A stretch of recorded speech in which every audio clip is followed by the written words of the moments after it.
Hi, class. Welcome to Foundations of the Restoration. Here we go. Another day. We're going to jump in and talk about the saints and talk about the things that they've done and the things they accomplished as they went from Nauvoo and went west to what is now the Salt Lake City Valley. So some of the ideas, some of the points I want to make today is why did they need to leave Nauvoo? What were the difficulties they had facing Iowa? Where did the Mormon Battalion march? Why is winter quarters significant? What challenges did they face there? What challenges did the Vanguard Company face? And yeah, so we want to begin today. So it's fall 1845. So give you a point of reference. Remember 1840, June 27th, 1844, the prophet Joseph Smith has been martyred. So it is now fall 1845. Mobs are starting to persecute the saints, burn their homes, and burn their stores, burn their businesses outside of Nauvoo. It's not happening in Nauvoo, at least not yet. And in January 1846, Brigham met often with the Quorum of the 12 Apostles and, of course, the Council of 50, who we've talked about. And they wanted to plan the best and quickest way to evacuate Nauvoo and to establish a gathering place for the saints. And so let me show you this little video clip to explain that. Okay, now about those saints we had to bring. After Joseph's death, the majority of the people rallied to the leadership of Brigham Young. Brethren, I do not say that it will never be right for this people to go from here, but I do say wait. Stay here, plow, sow and build that our infant city may grow and flourish. But as the city grew, conflict also grew. In the fall of 1845, many houses and shops outside the city were destroyed. Do nothing to retaliate. The surrounding counties must be convinced that we are not the aggressors.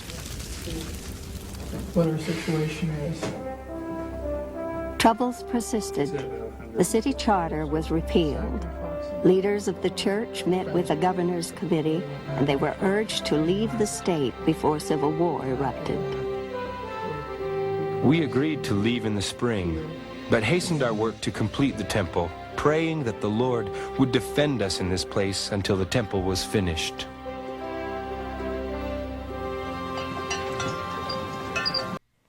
So the saints are counseled, stay there, don't leave yet. In fact, Brigham Young will receive a vision from the Lord, so we'll talk about a little bit later, to stay a little longer.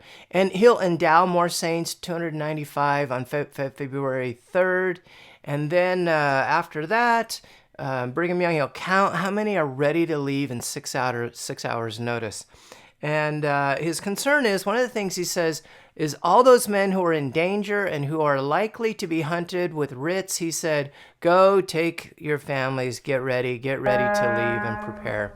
Meanwhile, on the 6th of February 6th, Brooklyn sailed for San Francisco, California. And on the deck of the ship, people are waving to their relatives, friends below, and there were more than 200 saints, most of them poor to travel west by wagon. And they're led by 26-year-old Sam Brannan, he'll lead them all the way to California. He brings along this antiquated printing press and this flour mill. And in 1847, just a little information about Sam Brannan, who leads them. In 1847, when they finally get to California, he'll open a store at what's called Sutter's Fort in present-day Sacramento, California, and he'll build lots of large buildings in San Francisco, Sacramento, and he'll become extremely wealthy. On January 24th, 1848, when gold was founded by James W. Marshall at Sutter's Mill, Sam Brannan owned the only store between San Francisco and the goldfields, and he'll capitalize on this by buying all the picks, shovels, pans he could find, and then running up and down the street saying, gold, gold on the American River. And he paid 20 cents for each pan. He'll sell them for $15 a piece. In 9 weeks, he made $36,000. Go to the inflation calendar and look that one up. That is an astronomical amount for his day. And with other investments, he'll become California's first millionaire. And because he functioned as a leader of a vigilante group later in 1851 where people were killed, the church will disfellowship him for, quote, a general course of unchristian-like conduct, neglect of duty, and for combining with lawless assemblies to commit murder and other crimes. Eventually, his wife will divorce him, take half his holdings. He'll open a brewery, which will develop an alcohol problem. He'll forsake San Francisco. He drifts south to Mexico, sets up a little ranch on the Mexican border. He finally quit drinking, made lots of money on the border, and paid all his debt, came back to San Francisco, paid all his debt he made in Mexico. But then he died without leaving enough money to even pay for his funeral. His body will lay unclaimed in the San Diego County receiving vault for like a year. And it was recognized. Someone's like, hey, this is Sam Brannan's body. And he was finally given a Christian burial, and all they had was a stake on his marked grave. I think there's actually a place there now. But about the time his ship left harbor, there were 15 wagons in the advance company crossing the Mississippi River into the Iowa Territory just west of Nauvoo. And the first place they come to is a place called, zoom in here a little bit, called Sugar Creek Camp. And you read a little bit about that in Saints. And as the cold wind blew, there's my special effects, Brigham Young arrived at Sugar Creek on February 15th. And Sugar Creek, scattered around a snowy patch of woods not far from an icy brook, hundreds of saints shivered in damp coats and blankets. I just can't imagine how hard that would be. I hate the cold growing up in Arizona. Meanwhile, Brigham Young spent hours refining plans to go west. And while And by the way, while fasting and praying, remember I said I was going to tell you about this, in the temple, shortly before leaving Nauvoo, he had this vision of Joseph Smith pointing to a flag, flying over a mountaintop, and you can see he's up on the mountaintop right there in Salt Lake Valley. And Brigham knew the Lord had a place prepared for the church. But he also knew guiding the saints would be a monumental task. The Lord said, build under the point where the colors fall. And you will prosper and have peace. Actually, Joseph, I think, said that to him. If we go between the mountains, he said, to the place under consideration, there will be no jealousies from any nation. And by the way, the Lord had already directed the saints to settle near the Great Salt Lake Valley. The lake was part of the Great Basin, a massive, that bowl-shaped area, that flat area you see in the middle.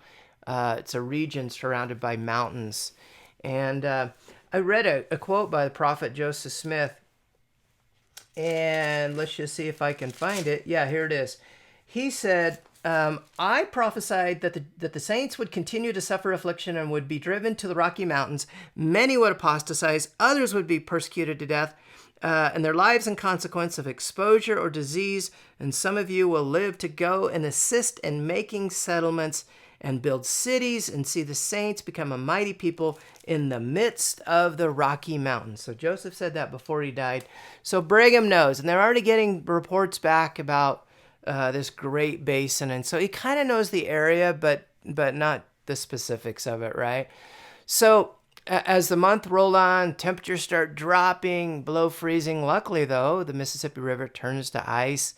And about 2,000 people are at Camp Sugar Creek by this point. But some keep going back to Nauvoo. Again and again, on one errand or another, go back, mow the lawn, I don't know, trim the cherry trees. And the traffic back and forth kind of concerns Brigham. And he believes the saints are neglecting their families back at Sugar Creek.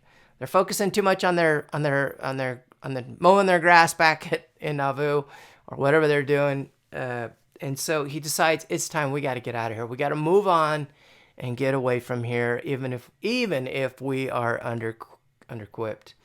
So, so 500 wagons start west across the Iowa prairie. And you can see where they're at Sugar Creek with the red dot, and then you can see some of the paths down there in the south that they took to get there. And the path that they will take is they'll go, you can see the one on the south where they'll go to Locust Creek camp. Now I'm going to show you a video clip that kind of illustrates. Iowa was, they left, it's April, it's spring, it's rainy, and Iowa became a ginormous mud bog. And it took them 3 times the amount of time to cross it that they thought. And I'm going to show you this little video clip of kind of represents them crossing. And I want you to, as you watch it, there's a wagon that's going to fall over in the river. And I just want you to know this was not planned.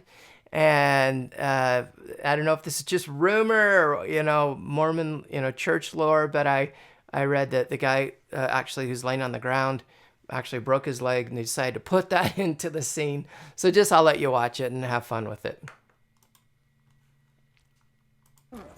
The call of Zion was in our ears, but the memory of Nauvoo was in our hearts.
The Saints had intended to cross most of the territory in a month, but they covered only a third of the distance.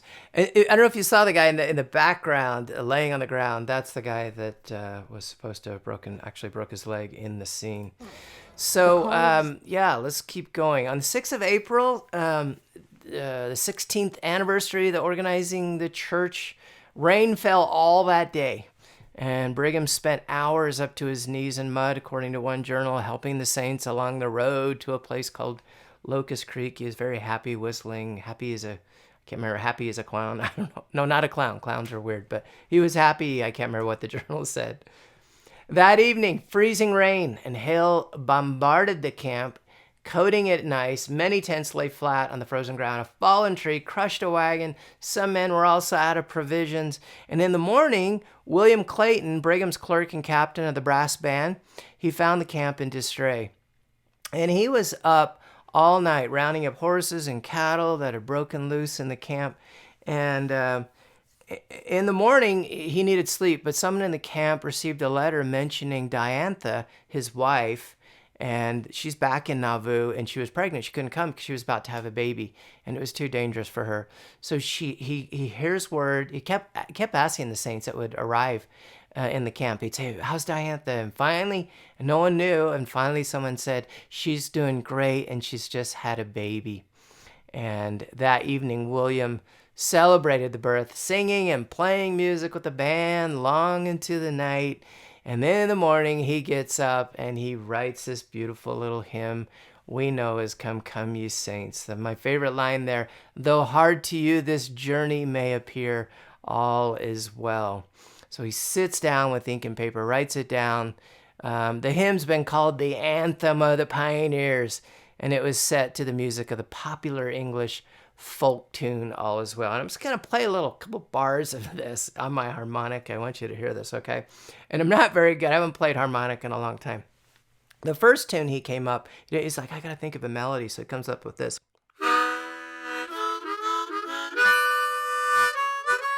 And he's like, wait, no, that's probably not the right tune. Okay, I'm kidding. That wasn't, of course, that's not the tune. Here's what he comes up with. And this tune was this melody, they already knew this melody. And this is, he just puts it, called All Is Well. Okay, wait, hold on. Gotta get in the pioneer mode. Why don't you imagine just sitting around the campfire, someone pulling out a harmonica and playing this.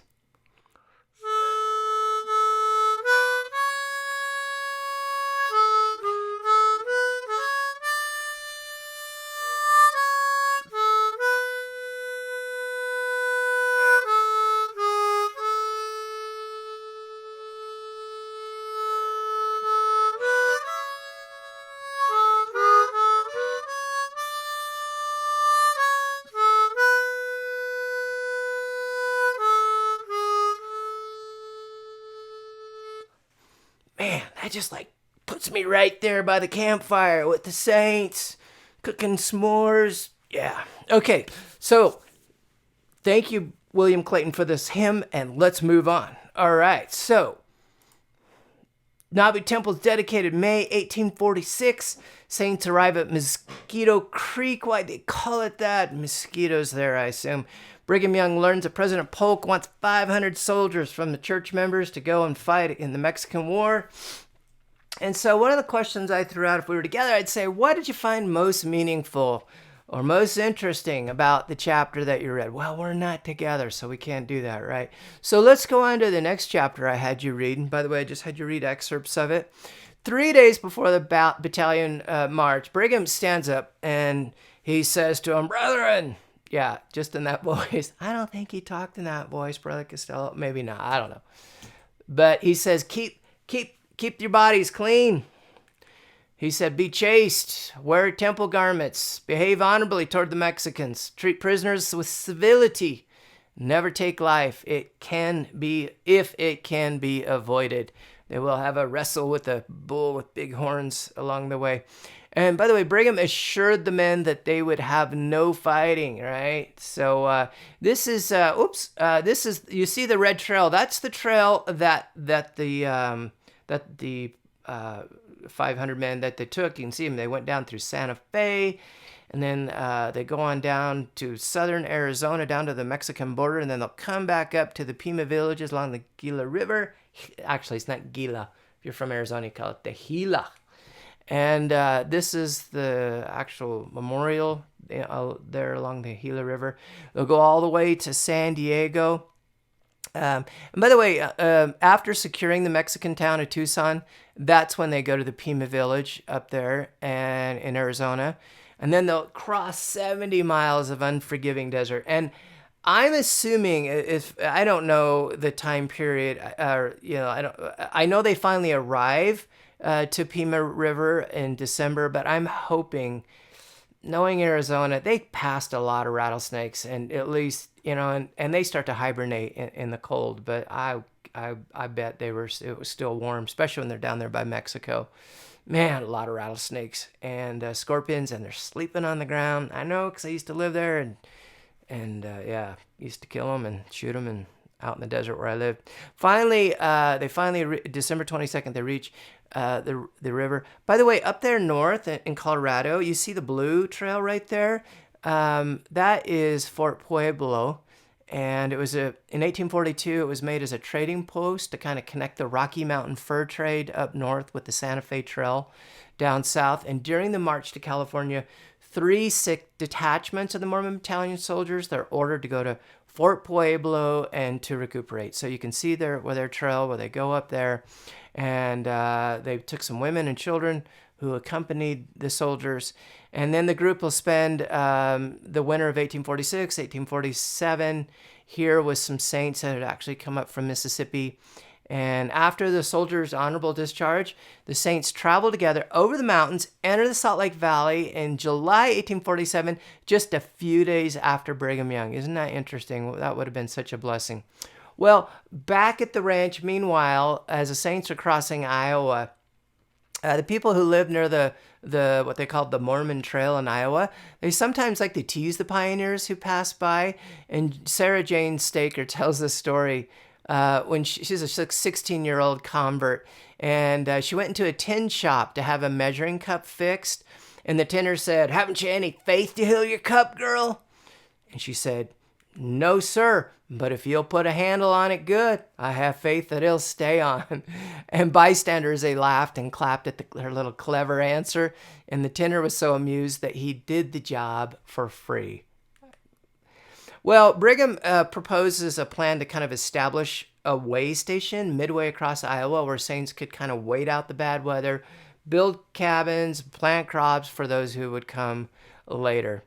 And then the rest of the camp would push on with him to the Missouri River. Bummer. This is at Mount Pisgah. I would hate to be the one you'd say, "Okay, I want you to stay here while we go on." I'd be like, no. So Sam Brannan, when he arrives in August of 1846, he peers, we read that in the book, Saints, he peered through the haze and glimpsed a rugged shoreline. And just inside the bay, he saw a crumbling Mexican fort flapping in the breeze. Above it was the American flag. And he feared something like this would happen. The flag was a sign the United States had seized San Francisco from Mexico. He didn't want to see that because they just fled from the United States. And now the United States has taken over this place where they were going to get away from all the persecution they had received from the government. Well, the saints will finally arrive in winter quarters, and then they'll stay there from fall 1846 all the way to the next year. And as you can see here, we'll zoom on. Now we're going to go all the way to the borderline there. You can see Council Bluffs up there. So they're going to camp right on the river, right? And a little bit about winter quarters. Eventually, a lot of saints will be there. 9,000 saints will stay in this area. 3,500 in winter quarters specifically. So they'll kind of be in winter quarters, but also scattered all over. As you remember, you can see right here in this map, they were all up and down the river there. But 110 died of disease or accident while they were there. There were flies, mosquitoes. Some planted, plowed, built mills, stores, shops, settlements. They laid it in city blocks, kind of like they did Nauvoo, as Joseph had taught them to do in Missouri, in Zion. Well, in October, actually, I don't know if I had you read this, but Wilford Woodruff, he's cutting timber. A falling tree strikes, breaks his ribs, and then his son Joseph caught a severe cold. Soon they buried his body. And then after that, Phoebe, his wife, delivered a baby prematurely, and the child died 2 days later. I mean, these people had so much suffering, so many challenges, so many physical, emotional, spiritual. And by the way, this is just an incidental note to give you an idea how much suffering Wilford Woodruff went through, at least physically. According to the Encyclopedia of Mormonism, he broke his arm, he broke his legs, he split his foot with an axe, bitten by a rabid dog, crushed and pinned by fallen trees. We just read about that. Had blood poisoning when he accidentally cut his arm while skinning an ox that had died of poison. Survived the wreck of a speeding train. That is interesting. That would make a great sacrament talk, wouldn't it? Well, last week I was on this train and nearly drowned, nearly froze to death, scalded by hot water, suffered severe illnesses. Well, he once, someone asked him, why do you think you suffered so much? And he had prayed about it and fasted about it. And I don't know if you knew this, but he was a copious journal writer, wrote volumes of pages, a voluminous amount of pages, and thankful we're thankful for him because he gave us a lot of information that we wouldn't have had otherwise. And he said, why was it I suffer so much? He said, the only answer I could ever get from the Lord was the devil knew you would write if you lived. That's what the Spirit told him. And I guess he did. So, yeah. So, 10th of September, 1846, boom, mobs. Remember I said they were attacking outside of Nauvoo originally, and that's what Brigham realized, we got to get out of here. But now they're coming into the city of Nauvoo, and there's a battle. It's called the Battle of Nauvoo. And the people that are left behind are the poor saints that didn't have enough money to go west, or couldn't go west for other reasons, but mostly because they didn't have the money. So amid the suffering winter quarters, Brigham Young, he gets word that a mob of 1,200 men had attacked this little small community of saints still in Nauvoo, and about 160 saints fight back, but they were finally defeated, of course. The numbers were too much after a few days in the battle. And it ended on 16th of September. The saints surrender, and then part of the surrender was they said they'll leave Nauvoo. They cross the Mississippi River into Iowa, and they're all camped along the banks. And the mobs, as they're leaving the city, the mobs harass them. They ransack their homes, their wagons. And then, of course, they seize the temple. They desecrate it, urinate in the font, just do terrible things, mock the saints as they fled the camps. And so Brigham hears about it, and he says, the poor brethren and sisters, widows and orphans, sick and destitute, are now lying on the west bank of the Mississippi. Now is the time for labor. Let the fire of the covenant, which you made in the house of the Lord, burn in your hearts like a flame unquenchable. So some 640 saints were camped along that stretch on the Iowa side. And they lacked the wagons and the teams to move, and so they just sat there, and they suffered from hunger, inadequate shelter. And then on Friday morning, 9th of October, a great miracle comes to them, just like it did to ancient Israel. Thousands of exhausted quail who had flown some distance began dropping into the camps of the starving saints. And one of the best sources for this is Thomas Bullock, who wrote his personal journal. I swear, when you read it, it's like he was writing it as the quail were following in the camp. It's like, he says, every man, woman, and child had quails to eat for their dinner. And he said, and I'm going to quote him because it really sounds like he just pulled out his journal and starts writing it as they're flying. He says, they alight close by our little camp of 12 wagons, run past each wagon tongue. When they arise, I fly around the camp 3 times, descend again, run the gauntlet past each wagon. See? The sick knock them down with sticks, and little children catch them alive with their hands. Some are cooked for breakfast. And then he says, one descends upon our tea board in the midst of our cups while we were actually around the table eating our breakfast, which a little boy, 8 years old, catches alive with his hands. Continually, they just kept flying around our camp, sometimes under the wagon, sometimes over, even into the wagons where the poor sick saints are lying in bed, thus having a direct manifestation from the Most High, that although we were driven by men, he had not forsaken us, but his eyes were continually over us for our good. Well, if we were together, I'd say, okay, what'd you find the most interesting or the most meaningful to you? But we're not together, so I'll just keep going. So we get to the last chapter of the book, Saints, I had you read, titled The Ensign to the Nation. So you can see the Vanguard Company, the company that Brigham was in spring of 1847, they will leave in April, and Sam Brannan leaves San Francisco Bay to go find Brigham Young about the same time. And so a lot of this, as they're crossing, a lot of the Brigham Young, he'll receive Doctrine and Covenants section 136 before they leave. It's the only revelation in Doctrine and Covenants that we have that Brigham Young received. And he said to the brethren, he was taught to be organized in D&C 136 verse 2. The Lord said be organized into companies with a covenant and a promise to keep all the commandments and the statutes of the Lord our God. And this shall be our covenant, that we will walk in all of the ordinances of the Lord. I love that. Walk in the ordinances of the Lord. Sometimes Brigham would wake up in the morning and the men would be arguing over something that happened during the night. And he really worried that their quarrels would soon lead to fist fights or even worse. And then he stands up before him and he says, Do we suppose that we're going to look out at a home for the saints, a resting place, a place of peace where they can build up the kingdom and bid the nations welcome with a low, mean, dirty, trifling, covetous, wicked spirit? Well, afterward, the men grouped themselves together in priesthood quorums, and they covenanted by uplifted hand to do right, to walk humbly before God. And the next day, when the men partook of the sacrament, they had a new spirit to them. Heber C. Kimball wrote in his journal, he said, I have never seen the brethren so still and sober on a Sunday. So yeah, that reprimand turns them around.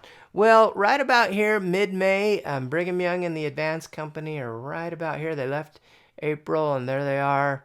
And here's a buffalo. And they saw these big shaggy animals. They'd travel in these massive herds rumbling across the hills and bottomlands, and the prairie seemed to be moving. There were so many of them. The men were eager to hunt the animal, but Brigham Young counseled them. He said, only do it when necessary, and do not waste the meat, as so many people did back then. It just upset the Indians. This is a replica of an odometer, it said mounted replica of Pioneer odometer following Clayton's specifications. Stephen Pratt recreated the Pioneer odometer. Not far into the journey is where Orson Pratt, he will direct Appleton Harmon, a skilled craftsman, to build a rodometer. And there were problems with the first rodometer. And in the first week of August, 1847, William A. King, so when they get there, William King, he'll build a second device in the Salt Lake Valley. And then after he builds the rodometer, William King will return. He'll go back east with Brigham Young and the other members of that initial company. He'll go back east to help the saints come west. And then he disappears. No one knows what happens to William King. There's no record of him returning to Utah, no indication of a married or children, no further appearance in Mormon history. He just goes east and never comes back. But thankful to him, we got a better odometer. Well, Jim Bridger, they'll run into Jim Bridger and he'll recommend Bear River and Salt Lake Valley. Some trappers will discourage them and say, don't go. But then they finally run into Jim Bridger and he said it has good soil, fresh water streams, and year-round rain. He says, but whatever you do, for those of you that are from Utah and you know the area, so you got Salt Lake Valley, and then if you keep going south, go around the point of the mountain, you get to Utah Valley. And he warned him, he said, be careful of Utah Valley. The southern Ute Indians are there. He says, just don't disturb them, whatever you do. They live all over in that region. My wife and I lived in the area where they'll eventually go down to Utah Valley and settle. We lived in a little place called Pleasant Grove right next to the mountains. Beautiful little place. It was a pleasant place to live. So Thomas Bullock wrote in his journal that Sam Brannan arrives and meets Brigham Young about June 30th. He comes all the way from San Francisco. And of course, he's enthusiastic about the climate and the soil of California.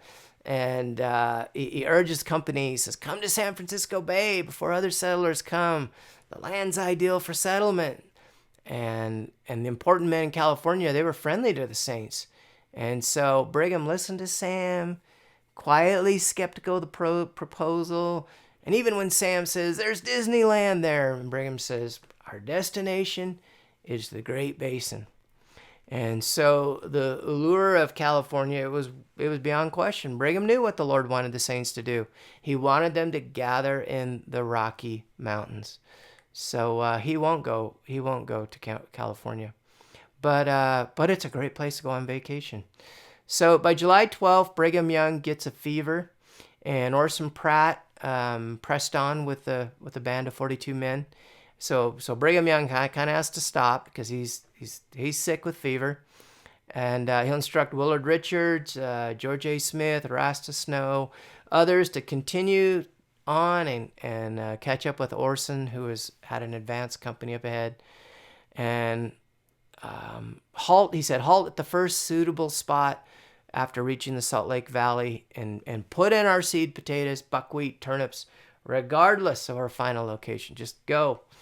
Well, the next morning, July 24th, Wilford Woodruff drove his carriage for several miles down a deep ravine, and Brigham lay behind him in the carriage, too feverish and weak to walk.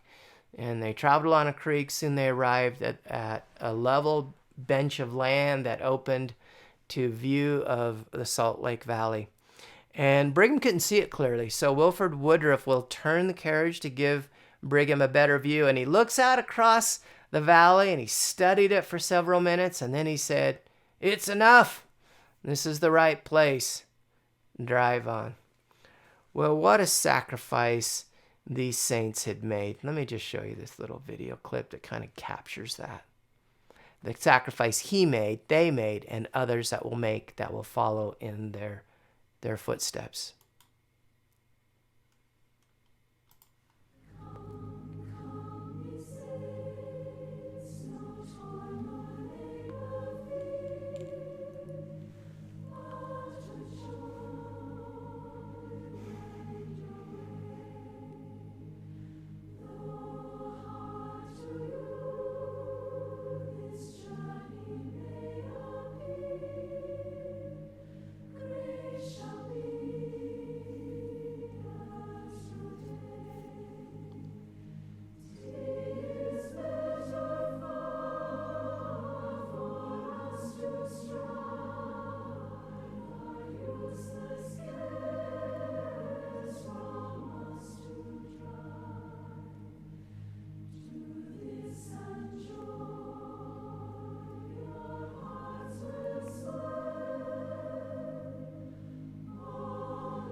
Showing the right there, they're showing the pioneers that will cross in 1856 in the hand carts, and what a beautiful hymn. All is well. And I just want to say, I remember when I was in college, and I was struggling with the challenge that I was going through. It was actually over dating somebody and thinking this is the right person I'm going to marry, and that was always a challenge, being.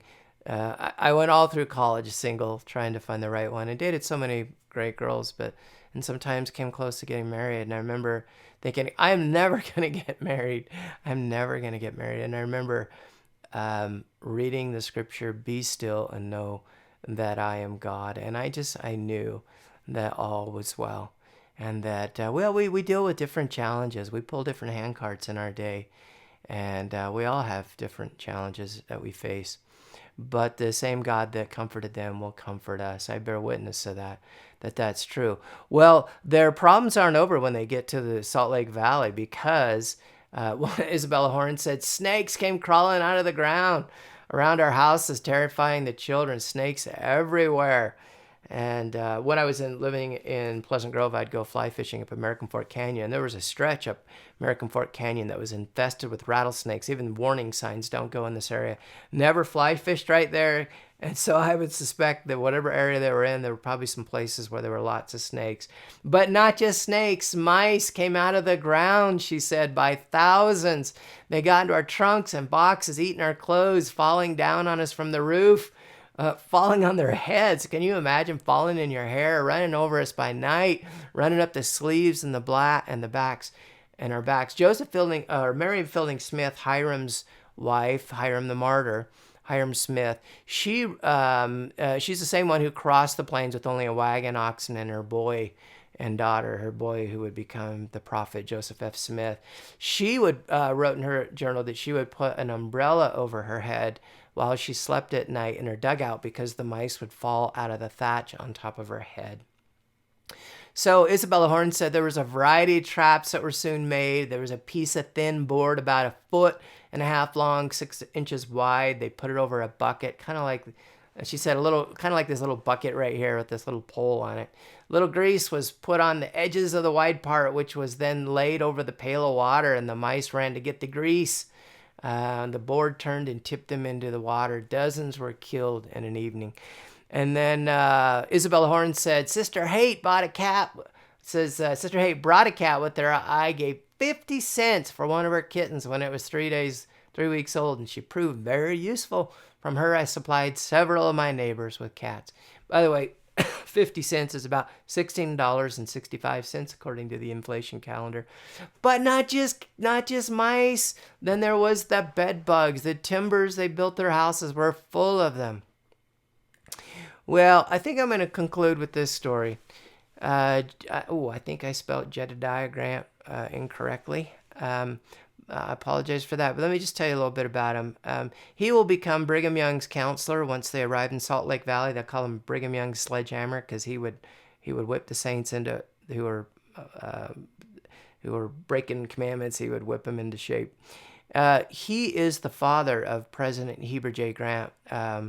He's my wife's great-great-great-grandfather or something like that. But our son is named after my boy is Cutler Grant Castillow, named after Jedediah Grant and Heber C. Grant.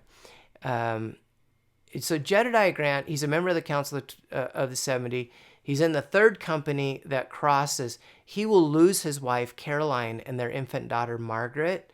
They contracted cholera when they drank from the Sweetwater River. And Caroline, she'll die 4 days after her daughter. And before she died, she said, Jedediah, whatever you do, bury our bodies in the Salt Lake Valley. But he was forced to bury little baby Margaret in a shallow grave. And kind of like, here's an example of a shallow grave. Just didn't have any choice, Ground's frozen, and so they could only go down so far. So, but to keep his promise to his wife, he and his friend Joseph Bates Noble and Joseph's daughter, Susan, they'll go back and return to Wyoming Plains to exhume little Margaret's body. And they get there only to find that the wolves had found the grave first. And Susan Noble will write in her journal, she says, when we arrived, this is what we found. She said, an ugly hole replaced the small mound. So recently had the wolves departed that every sign was fresh before us. I dare not raise my eyes to look at Jedediah. From the way I felt, I could but guess his feelings. Like statues of the wilderness, we stood grown to the spot, each fully realizing that nothing more could be done. After several minutes of silent tears, we quietly withdrew, carrying away again only that which we had brought. I've read Jedediah Grant's biography, and before they even got to the grave, he says to his friend that's with him, he says, the Spirit of God had already comforted me. And Elder Grant, he confided to Bates, he says that God had made it plain, the joy of paradise where my wife and baby are together seems to be upon me tonight. So I think it was the night before they actually got there. And for some wise purpose, he says, they've been released from the earth struggles into which you and I are plunged. There are many, many times happier than we can possibly be here on earth. Sad that they could not fulfill the promise to bring little baby Margaret back. They returned to Salt Lake Valley. Several years later, Jedediah, he's permitted to see his wife and daughter in the spirit world. Not long before he dies, he basically wore himself out serving the Lord in his church calling, and he gets sick. And President Heber C. Kimball is in the first presidency. He'll give him a blessing, and Elder Grant will then tell him about a vision he had just recently, and this is what he said, at least what Heber C. Kimball says. He saw the righteous gathered together in the spirit world, and there were no wicked spirits among them where his wife was. He sees his wife. She's the first person that came to him. He saw many that he knew, but did not have conversation with anybody except his wife, Carolyn. And she came to him, and she said, Jedediah, look how beautiful our little Margaret is that died on the plains. And he said, Mr. Grant, here's little Margaret. You know the wolves ate her up, but it did not hurt her. Here she is, all right. That account that he gives of what he saw in the spirit world is pretty amazing, some of the details of it. Well, I'll close with this statement, this quote. I love this. It's one of my all-time favorite quotes of Elder Neal A. Maxwell. He said this: though we have rightly applauded our ancestors for their spiritual achievements, those of us who prevail today will have done no small things. And then this is the best part. The special spirits who have been reserved to live in these times of challenges and who overcome, meaning our day, will one day be praised for their stamina by those who pulled handcarts. Brothers and sisters, their handcarts that they pull are different than the challenges you and I have to pull in our day. And they'll look at you and they'll go, you'll go, I was one of like, what time period you live in? You're like, well, I was born in 1992. They're like, you're amazing. I can't believe that, You lived in that time period. I pray, where I'm not worthy. They'll look to you and just say, you're amazing. We look to them and say, you're amazing. I don't know how you did it. Elder Maxwell or Elder Packer once said that our challenges and our trials are much more equal than we realize. Everybody, the Lord will never tempt you beyond that which you can resist. But we still, as Alma says in chapter 13 of Alma, we must still be vigilant and sober. We still must turn to the Lord, that we're not tempted above that which we can resist, but in Jesus Christ, through Jesus Christ, through his teachings, through his comfort, through his atonement that was wrought in the Garden of Gethsemane and on the cross, we can overcome all things. I bear witness. In the name of Jesus Christ, amen.